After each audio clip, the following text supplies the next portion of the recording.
Λοιπόν, πήρα μυρωδιά ότι ο Παναθηναϊκός συμπεριφέρθηκε στην Ευρώπη όπως ακριβώς συμπεριφέρεται και στην Ελλάδα. Δηλαδή, με τον Άρη έβαλε ένα γκολ στο πρώτο λεπτό και έμεινε σε αυτό, δεν μπόρεσε να διευρύνει τη διαφορά και γι' αυτό το λόγο δεν κέρδισε.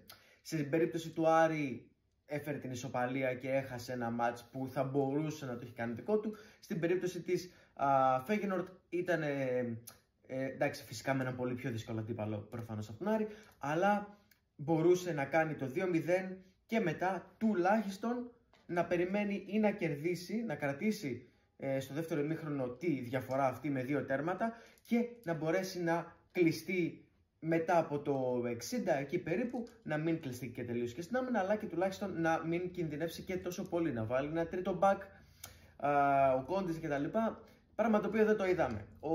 Ο Παναθηναϊκός έχει το πρόβλημα ότι δημιουργεί προβλήματα ο ίδιος στον εαυτό του.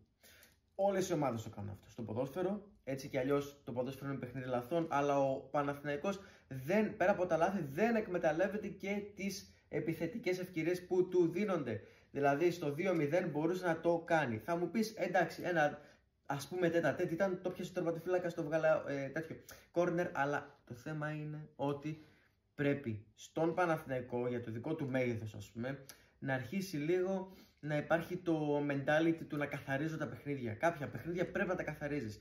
Τι έκανε ο ΠΑΟΚ, ας πούμε, στην Γαλλία, αυτό έπρεπε να κάνει και ο Παναθηναϊκός. Δεν το κάνει. Ένας Σφιντέρσκι που πόσο να βοηθήσει, με ένα Σφιντέρσκι δεν έρχεται η άνοιξη, ο οποίος κατάφερε, βρήκε δίχτυα κτλ. Νωρίς κιόλας σε μια έδρα εχθρική, έτσι και με βροχή κτλ.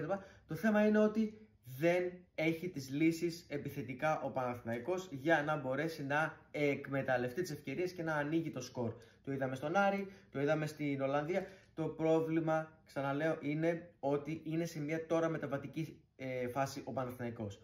Έχει τους παίκτες, θέλει να δέσει το σύνολο, είναι μια ομάδα η οποία μπορεί να σου κάνει τη ζημιά προς μετά τα Χριστούγεννα, αρχίζει μετά ο Παναθηναϊκός και είναι ο Παναθηναϊκός που ξέρουμε και που του αξίζει. Το θέμα είναι ότι με την έλευση του Μπενίτεθ και άλλων ποδοσφαιριστών που θα έρθουν λογικά από Γενάρη, θα δούμε έναν Παναθηναϊκό πολύ πιο ανανεωμένο. Δεν πρέπει όμως, επειδή θα δούμε έναν Παναθηναϊκό όντως που θα είναι πολύ δυνατός και ωραίος, δεν πρέπει να χάνονται βαθμοί και φάσεις τώρα. Η πορεία στο ελληνικό πρωτάθλημα θα δείξει για την ψυχολογία του Παναθηναϊκού, διότι είναι σε μια μεταβατική φάση όπως είπαμε. Αν κερδίσει αυτή τη μεταβατική φάση, θα κερδίσει πολλά περισσότερα στο μέλλον. Αν χάσει αυτή τη μεταβατική φάση, λίγο δύσκολα τα πράγματα και βλέπω τον Μπενίτεθ πιο απογοητευμένο. Αυτό τον Μπενίτεθ δεν του είπε κανείς που πας ρε κακομοίρη στην Ελλάδα. Μάλλον δεν θα έχει φίλους. Τι να πω τώρα, εγώ μυρωδιάς είμαι, ακούτε με δικές σας ευθύνες.